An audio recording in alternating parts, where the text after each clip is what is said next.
I tell you, may you live in interesting times. I think this is interesting, spooky, and empire changing. I think we're watching the end of the American empire. There's a law called Gresham's Law. And Gresham's Law says bad money drives out good money. So this is bad money here. It's called the US dollar. I call it toilet paper today. And this is good money here. This is silver and this is gold. So what happened in 71, they took the gold out of this toilet paper right here. And in 64, they took it out of our silver coins. So Gresham's Law is in action today. America has been kind of a bully because we had the reserve currency of the world. The thing we're going to be talking about today is what happens if and when Mexico joins the BRICS. What are the repercussions? What are the shockwaves? What's going to happen? Or as they say in Hispanic, ¿qué pasa? What's going to happen? Yeah, there's a lot to talk about. I mean, the BRICS formation is something that I have been singularly focused on for the last few years, certainly. And I think it's really very, very, very important. And, I'd like to first throw out that so many things are happening all around us. And while they're significant, these individual events in and of themselves have less significance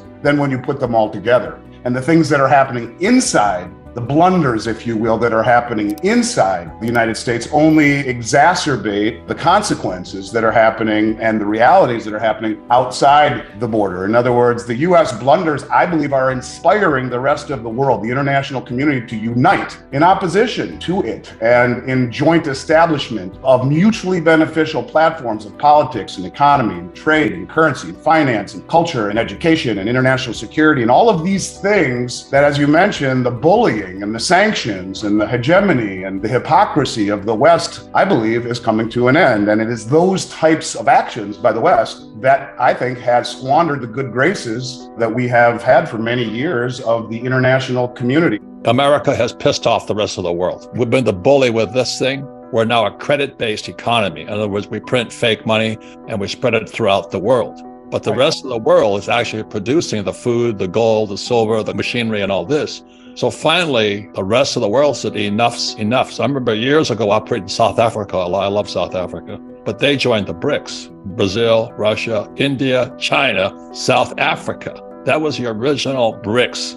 And now they're gaining force and momentum. And I think people have heard the word BRICS, but very few people know what caused the BRICS to form, Andy. What does it mean to us? Because otherwise, so what, I think by the end of this discussion, people will certainly understand it. But you're right. Brazil, Russia, India, China, South Africa comprise the BRICS. These are countries that are uniting in common interests and doing it without the bullying, if you will, of the Western hegemony. And they're beginning to set themselves apart from the rest of the world. Why do you think they're so important today? I mean, they're the most powerful force in the world today. Well, and that's kind of what I'm getting at. This coalition of countries standing up against the Western hegemony. And that's really what it is. It's not just Brazil, Russia, India, China, and South Africa. You have well over a dozen countries that have already applied, such as Algeria and Argentina and Iran, the United Arab Emirates, Nicaragua, Turkey, Indonesia, Senegal, Nigeria, Afghanistan, Egypt, Kazakhstan, and the biggest one of all, Saudi Arabia, formally applied to the BRICS nations. So when you talk about this growing cohesion of countries, there are others that they're already set their eyes on. And in Brazil's backyard, you have Argentina. In Latin America, you have Nicaragua.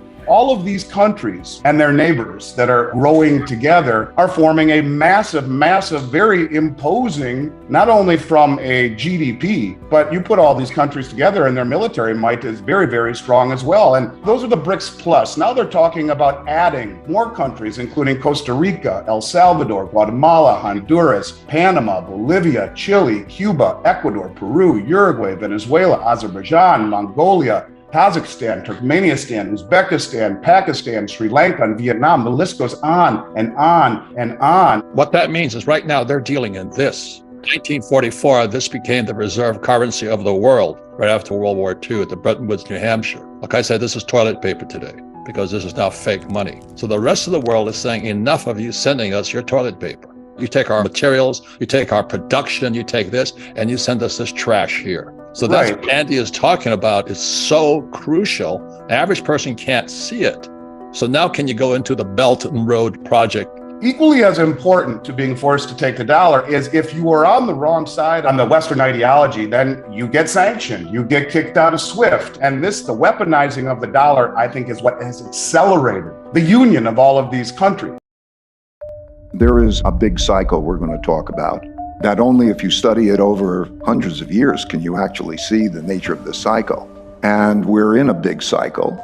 I studied the 10 most powerful empires over the last 500 years and the last 3 reserve currencies.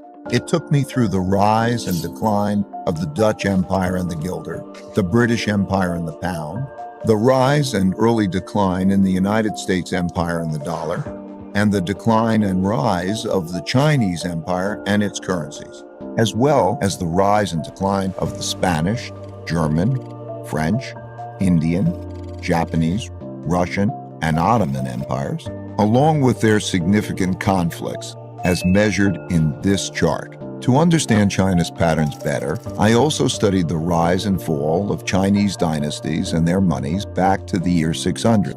Because looking at all these measures at once can be confusing, I'll focus on the 4 most important ones: the Dutch, British, US, and Chinese. You'll quickly notice the pattern. Now let's simplify the form a bit. As you can see, they transpired in overlapping cycles that lasted about 250 years, with 10 to 20-year transition periods between them. Typically, these transitions have been periods of great conflict because leading powers don't decline without a fight. So how am I measuring an empire's power? In this study, I used 8 metrics. Each country's measure of total power is derived by averaging them together. They are education, inventiveness and technology development, competitiveness in global markets, economic output, share of world trade, military strength, the power of their financial center for capital markets, and the strength of their currency as a reserve currency. Because these powers are measurable, we can see how strong each country is now, was in the past, and whether they're rising or declining. By examining the sequences from many countries, we can see how a typical cycle transpires. And because the wiggles can be confusing, we can simplify it a bit to focus on the pattern of cause-effect relationships that drive the rise and decline of a typical empire. As you can see, better education typically leads to increased innovation and technology development, and with a lag, the establishment of the currency as a reserve currency. You can also see that these forces then declined in a similar order, reinforcing each other's decline. Let's now look at the typical sequence of events going on inside a country that produces these rises and declines. In a nutshell, the big cycle typically begins after a major conflict, often a war, establishes the new leading power and the new world order. Because no one wants to challenge this power, a period of peace and prosperity typically follows. As people get used to this peace and prosperity, they increasingly bet on it continuing. They borrow money to do that, which eventually leads to a financial bubble. The empire's share of trade grows, and when most transactions are conducted in its currency, it becomes a reserve currency, which leads to even more borrowing. At the same time, this increased prosperity distributes wealth unevenly, so the wealth gap typically grows between the rich haves and the poor have-nots. Eventually, the financial bubble bursts, which leads to the printing of money, and increased internal conflict between the rich and the poor, which leads to some form of revolution to redistribute wealth. This can happen peacefully or as a civil war. While the empire struggles with this internal conflict, its power diminishes relative to external rival powers on the rise. When a new rising power gets strong enough to compete with the dominant power that is having domestic breakdowns, external conflicts, most typically wars, take place. Out of these internal and external wars come new winners and losers. Then the winners get together to create the new world order, and the cycle begins again. I'd like to describe that there are 5 main forces that we see repeat over those times, and those were indicators of power. But the 5 main forces are, there's the debt, money, economy force. How much can you increase debt? How does the mechanics of that work? I'm a financial guy. We live in that world, so we can talk about the mechanics of that. The second is the internal political force, which there's a cycle of cooperation and confrontation.